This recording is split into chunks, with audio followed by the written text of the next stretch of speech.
Hey everybody, welcome back to another episode of Classic Gaming Brothers. I'm Seth, and this is where Zach would say, and I'm Zach, and we would say, we're the Classic Gaming Brothers. Unfortunately, Zach is once again down for the count with an illness. He is not trapped in a closet like previous times where we left him in a side room or a closet or whatever that joke was in that other two episodes where he was absent. However, if you're playing the home game, that puts my absences at 1 and his at 3, this is the third. I did talk to him in his state of delirium, and we talked about me doing another lore episode, which I did back by myself when I covered the Mass Effect Aliens, but I decided I was going to go and explore the vault while Zach was out of commission. So follow me now as I go into the vault to find an episode that we never aired. Now, the quality of the episode is so garbage that instead of subjecting you to that, which I feel like is actually part of the course of what we would do, I'll actually just listen to it and I will talk about the episode and what could have been if we released it. And I think it'll be also fun to think about the early days of Classic Gaming Brothers. All right, now I'm going to ride this elevator down to the vault. The elevator that we have in the studio is a freight elevator, so I apologize if it's a bit loud.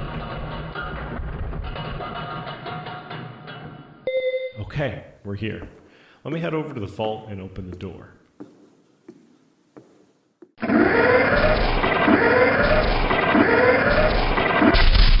Okay, now let me retrieve the episode, and then we'll use some movie magic, and I'll be back in the studio, and we'll talk about this episode. Now, this episode would have been released back around July of 2020, so it has been in the vault for 3.5 years, and it would have come out after our MMORPG episode and before our bootleg game episodes. And if you haven't gone back to listen to those episodes, episode 30 and 31, those are actually some pretty good episodes. So head on back in time and go check out those episodes. They're definitely great, and I recommend a trip to the archive to check them out. So we recorded this episode that I'm about to regale you about and came to realize that the audio on Zach's end was not that great. Or he saved over it, something happened, the audio was lost, and we had to do a different episode. So we did the bootleg game episode. So what I did was I had the raw audio data still saved on my computer, and I listened to it to try to reconstruct the episode for you to talk about what we would have talked about. So welcome to this episode 215, an episode where I talk about episode 31, puzzle games. Isn't that a great, exciting topic? I wish we had something more exciting than puzzle games, but puzzle games are important to video games, so it's an important topic to talk about. Though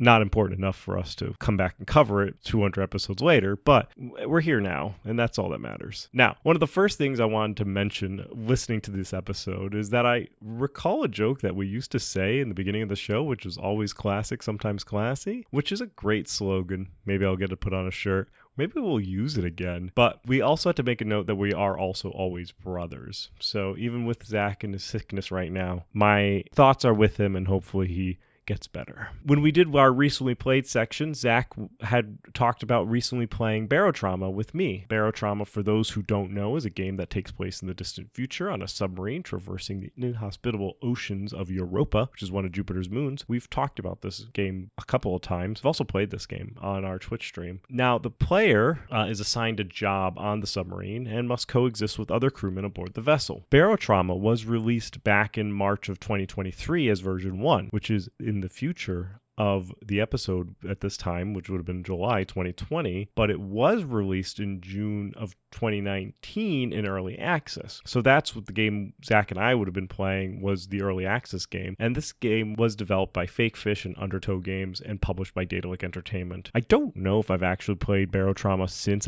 version 1, and actually probably not. I don't think I played it last year, which goes to show me that maybe we should go into the archive occasionally, because maybe I'll check out Barotrauma version 1.0 know. So that's pretty exciting. Now, I had recently been playing Desperados 3, or as I like to call it, Desperados III. It's a Western tactical stealth game where you play as a posse and try to solve various scenarios with different characters who have different abilities. It was released by Mimi Games on June 16th of 2020, so it would have been a very new game, and when I was talking about it during the episode. In fact, I think I talked about it as a by-weight pass, and then I talked about recently playing it, and this is the episode where I talked about it being recently played. But you say to yourself, Seth, I heard you and Zach talk about Barotrauma and Desperados as you recently played, so what are you telling? I'm telling you that we took these recently playeds and we moved them to the next episode. So that's what it was. We didn't record the bulk of the content, but we did keep our recently plays. So sometimes we do little maneuvers like that. Though it does give me a chance to kind of think about Mimi Games and Desperados. Mimi Games, we would go on to meet at PAX before Desperados came out. We met them at the 2019 PAX. I met them at 2019, I think. And then Zach and I would meet them at the 2020 PAX. Yeah, I think they had a playable version of it in 2020. And in 2019, I think they were just teasing it at that point in time. But unfortunately, Mimi would only go on to make one more game after Desperados 3, and that would be Shadow Gambit: The Cursed Crew, which is their first game that they would go on to publish by themselves. So the other games would go on, at least Desperados would get published by THQ, but if you like tactical stealth games, I definitely recommend their entire catalog, starting with Shadow Tactics: Blades of the Shogun, going on to Desperados 3, and then finally Shadow Gambit. They're all great games. It's a great studio. I was heartbroken to hear that they were closing for good, and I'll definitely keep an eye out where their developers and development crew go, because the tactical stealth games are a great genre. I love them, but it's a very niche market, unfortunately. Now, after we talked about our recently played games, we got into the topic of the week, where we talked about puzzle games, where we went to talk about various puzzle games, hence the name. Puzzle games. I recall while doing this episode, my memories, I just listened to the episode, my side. So my memories during this time, I'm remembering my memories in the memories section of this podcast. And I recall while doing this episode that my memories were playing Minesweeper, and the joy I found with actually winning the game and getting the sun with a smiley face and the sunglasses, however infrequent that was. I also recalled the incredible Toon Machine game, where you accomplish objectives using the items given to you and the environment to solve the objectives, with Sid and Al, the cat and mouse.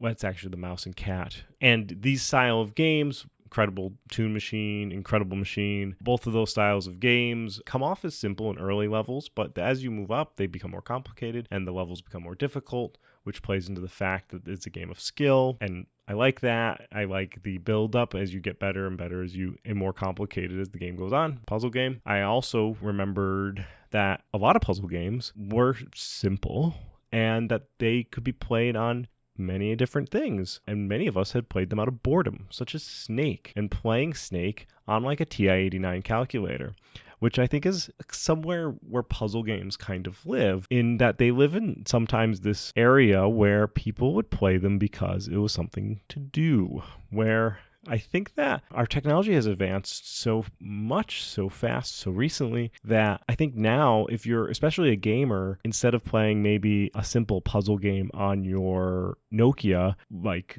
playing Snake, you can play a brand new Final Fantasy game, or like you can play like a roguelike game, or you can play something that's a little more advanced, because we're all carrying around miniature computers in our pockets now. In that same vein, I believe that there are still people who gravitate towards games like Candy Crush, and also that the puzzle games themselves have also gone with the time and become more and more complicated and more advanced and more graphically intense. And we'll kind of talk about that as we go through the era of the puzzle games. Now, I don't remember what Zachary's memories were, and he didn't provide any of his audio, so that's going to be that. Most of this episode, just for simplicity's sake, I'll just be covering kind of the history and some standout puzzle games throughout. I won't go off into different tangents about different genres of puzzle games, and maybe we'll save some very specific puzzle games we'll save for a later episode or a current episode, because I believe I'm not going to talk a lot about Tetris, because we covered Tetris at some time in our past.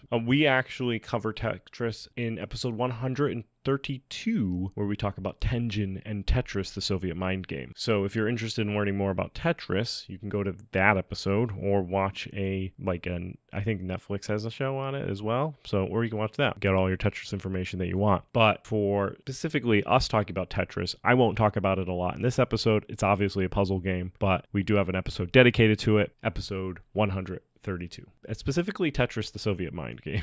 And check out that episode if you want to hear more. Now, humanity itself has been making puzzle-type games for quite some time, with the earliest jigsaw puzzle being invented around the 1760s. However, puzzler-type games have been around since the dawn of age. People have always been doing logic-type games for quite some time. Now, puzzles, like jigsaw puzzles, and puzzle games are two different things, right? A puzzle jigsaw is a game where you have a picture and it's cut up into a lot of different pieces and you put them together to make a puzzle, right? A puzzle game is a broad genre of games where the core gameplay is solving puzzles. These puzzles could be actually jigsaw puzzles. They have puzzle games where they're puzzles to be solved, but they could also be logic problems, recognizing patterns, solving sequences, and because they are video games, many of the puzzle video games require you to solve these things in real time with consequences. So if you think of Tetris, where if you don't think fast enough, you'll quickly lose the game, which makes a puzzle a bit more intense than sitting around a fire doing a jigsaw puzzle at your leisure over the course of hours, weeks, or days. Whereas Tetris says you have to figure out this puzzle quickly, and if you don't, you lose. Now, puzzle video games owe their origins to brain teasers that were invented throughout the course of human history, like games like Nim, which was a mathematical game about removing objects, with the objective being either the last person to take everything or forcing the other person to be the last person to take everything. There's also games like Hangman, where you have to guess the letter. If you don't guess the letter right, a little part of the man that gets hung is displayed. These games would be able to be implemented on early computers, and they were simple to code. I mean, I'm sure they were complicated at the time to code, but they were simple enough to code, and they were fun. So, or even early computer hardware had these type of games. Now, in 1980, Universal Entertainment would go on to release Space Panic in arcades, which is a puzzle platformer game where you move around digging holes and trying to get aliens to fall into them. There were ladders you could climb up, and the game was situated so that the screen that you played on was vertical, and it was all on one screen. It kind of looked like Donkey Kong with the ladders, except your character couldn't jump around. And it was originally labeled a climbing game, but would go on to get reclassified as a platform game as the genre got developed. It would also be very successful in Japan, but that particular arcade cabinet wouldn't be that successful in the US. It was actually not that well known. However, it would inspire a game known as Lode Runner, which was very successful, and that would get released by Broderbund in 1983. It was developed by Doug Smith. Now, Lode Runner and Space Panic, history would go back and look at both of those games and classify them as puzzle platform games, and thus the genre of puzzle platform games was born. And you could probably think of a number of puzzle platformer games just off the top of your head. There were other puzzle games that weren't puzzle platform games that came out during this time, like games like Blockbuster, which was done by Alan Greisemer and Stephen Bradshaw. They released on the 8-bit Atari in 1981. It's a computerized version of a Rubik's Cube. There was also Snark Hunt, which makes me think of the Thundercats Snark, but anyway... I don't even know what a Snark is. That also released on the 8-bit Atari, and in 1982, it's a 1-to-8 player strategy game where you must find Snarks hidden on the board, firing beams and using deduction based on how the beam reacts across the board. It was essentially Black Box, the board game, on the computer, and Black Box, the board game, also got its own version on the BBC Micro, which was a game where you have a box and you have to try and locate things by shooting essentially lasers across of it. Another style of game that started to show up was Sokoban. Now, the original cart pushing game would go on to be released in 1982 and have 1 million sequels. It's all about pushing boxes around a warehouse to get them into the right storage location. Sokoban puzzles and puzzle games are extremely popular, especially in Japan, and the original Sokoban was designed by Hiroyuki Imbayashi, and whenever I think of Sokoban puzzles, I think personally of Chip's Challenge, which I think we talked about in a later episode. Maybe when we talked about Apogee. I think we have an Apogee episode where I think we talk about Chip's Challenge. Hey everybody, this is Zach from the future, and Seth is kind of an idiot and shouldn't be able to do episodes on his own. Apogee has nothing to do with Chip's Challenge. He's thinking of how we mentioned it in various recently plays. We actually have never done an episode on Chip's Challenge. Maybe we will. Anyway, back to this dumpster fire of an episode. If any point in time in a game where you have to move like a crate to get it into a location in order to clear a path, that's Sokoban. It's what it is. It's where it came from. And those type of puzzle games, very popular. Now, 1984, we would see the release of Boulder Dash, where the goal in the game is to collect diamonds while avoiding or exploiting rocks that fall when the dirt beneath them is removed, leading to a number of clone games categorized as rocks and diamond games. 1985, the same game, originally released under the name Chain Shot, developed by Kunakai Morabi, was developed. Now, same game is played on a rectangular field, typically filled with 4 or 5 kinds of blocks placed randomly. If you select colors that are adjoining, then the blocks will get removed. If there are blocks above the removed blocks, then the blocks above will fall. The goal is to remove as many blocks from the field as possible. Some versions of the game will also add challenges where the field kind of gets smushed, either up or down, or having a timer, or both. 1986, Uncle Henry's Nuclear Waste Dump would go on to be released, which was very similar to Tetris, even though it was published before Tetris reached the USA, and instead of blocks like in Tetris, there was containers of nuclear waste. It was developed originally by James Haig, and it just looks like a fun little pre-Tetris, possibly post-Tetris seeing thoughts game where you have to stack nuclear waste or else, you don't want your nuclear waste to overflow. That would wrap up the 80s. And in 1990, as part of Microsoft Entertainment Pack number 1, Minesweeper would be released, sometimes known as Flower Field. The game was created by Kurt Johnson, originally for IBM's OS/2, and would get ported to Microsoft Windows by Robert Donner, and would go on to be one of the classic games of the Office, as it would be included standard with Windows 3.1 and would stay standard until Windows Vista, which means if you are a working Office drone, you could play some Minesweeper to pass some time between TPS reports because it was standard installed on the computer. And which is why Minesweeper and Solitaire and a Free Cell, those games all became very popular because they were something that people could do while they were bored in the office. Anything that you can do not doing work is definitely something that is positive. And in this time, you could play it and there weren't any way that people would know that you would be playing these games, except if you didn't do your work or if your boss saw you playing it. It's not like they had tracking software like they have today. Now, in 1991, we would see the release of Lemmings, developed by DMA Design. Yes, the company that would become Rockstar, and would get published by Psygnosis. It involves a series of creatures who mindlessly walk into deadly situations, and your job as the player was to guide the swarm of creatures to safe destinations. And we have an episode out there regarding Rockstar where we talk more about Lemmings. Maybe we can do another episode where we talk more about it in depth, but I think that episode covers it pretty thoroughly. And I think the episode that we talk about it is in British Invasion. I'm not exactly sure. In 1994, the rise of Mahjong video games from Asia would be gaining traction, and everyone will have turned in their solitaire hands to start playing the 144 Chinese tile game, where you draw and discard tiles to create various combinations for points. This is where we start to see the rise of it, and I think it's still pretty popular, especially in casinos. 2001, the company PopCap Games would go on to release Bejeweled, which was a graphically enhanced clone of a 1994 MS-DOS video game by the name of Shariki. And in this game, the player had to touch groups of 3 or more jewels on a grid, which would cause them to disappear and have them replaced with new stones. This match 3 mechanic would be the foundation for games like Candy Crush Saga and Puzzle and Dragons, which both would go on to be released in 2012. 2007 brought the release of Portal, and since then there has been quite the rise of popularity when it comes to physics-based logic game puzzles, such as Braid, the Talos Principle, which now is a sequel since the original recording of this episode, and The Witness. So that's kind of what we covered throughout the original puzzle episode. We talked about these various puzzle games, and we talked about how puzzle games influence the culture of gaming. I feel like I personally like puzzle games. I especially like puzzle games that I can play with a friend. I think I would be doing a disservice if I didn't mention the We Survive series of puzzle games. I think they have 3 or 4 games that are all like We Survive, either together or some iteration of that. You play it as 2 people, and you have to play with somebody else, and you see one side of the puzzle, and your friend sees the other side of the puzzle, and through verbal communication, you have to solve the puzzle. And it is wild.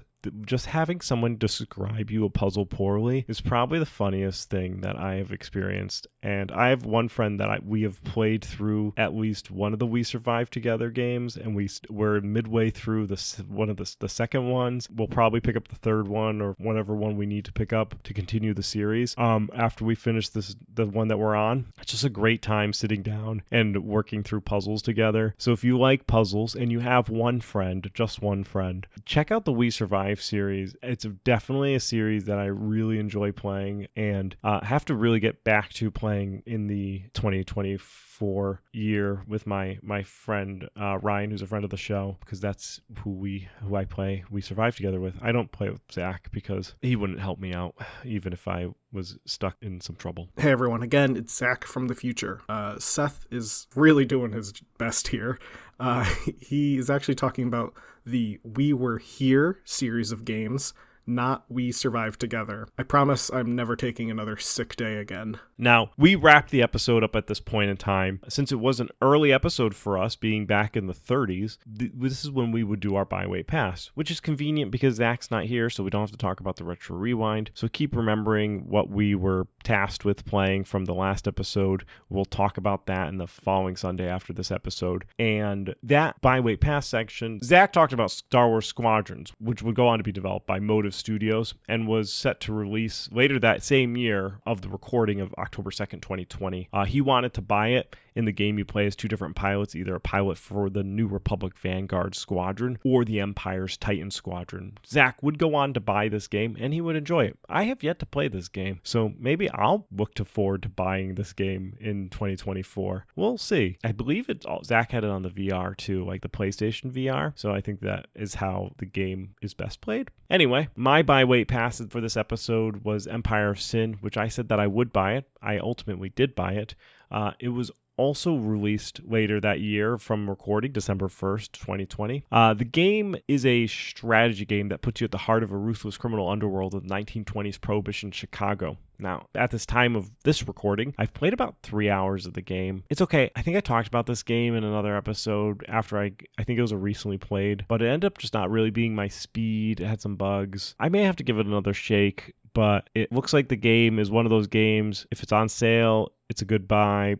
But if it's full priced, just wait. Anyway, thanks for listening to me ramble on without Zach here. I apologize for the shorter episode, but we still wanted to make sure that you guys had something on your Sunday episode. By the second episode of 2024, we're not going to break our streak. So we wanted to have something, even if it was a short episode like this one, and it's just me rambling. Hopefully Zach will be feeling better soon. And if not, maybe I'll regale you with the other lost episode that we had, which for the life of me right now, have completely forgotten what it was about. But we definitely had another episode that we lost, because we had 2 lost episodes, and one was puzzle games, and that was this episode. So now this episode is vaguely not lost. I'm not exactly sure what the other lost episode was about, but we'll think about it. Now, if you want to follow us on social media to learn more about when we release episodes where both of us talk, you can follow us on Facebook, Instagram, or Twitch at Classic Gaming Brothers. You can also email us to tell us how horrible you just don't like it whenever I do an episode by myself, and that's you can email classicgamingbrothers@gmail.com. Finally, if you want to listen to more episodes, specifically episodes with the other brother, you can listen to us wherever podcast episodes are listened to, and I think we will try to make it a habit to have a prepared episode just in case one of us gets sick again. It's been, to be honest, we started in 2019. It's now 2024, and we've had 4 episodes where the brothers were not together. So I think that's a pretty good track record. It's like 1 a year almost. So no one's allowed to call out sick for the rest of this year, and maybe one of us can be sick in 2025. Anyway, I've been Seth. And since Zach is editing this, maybe he'll just cut in our usual outro, or at least he'll say maybe I've been Zach. I've been Zach. And together we've been the Classic Gaming Brothers, and that's right.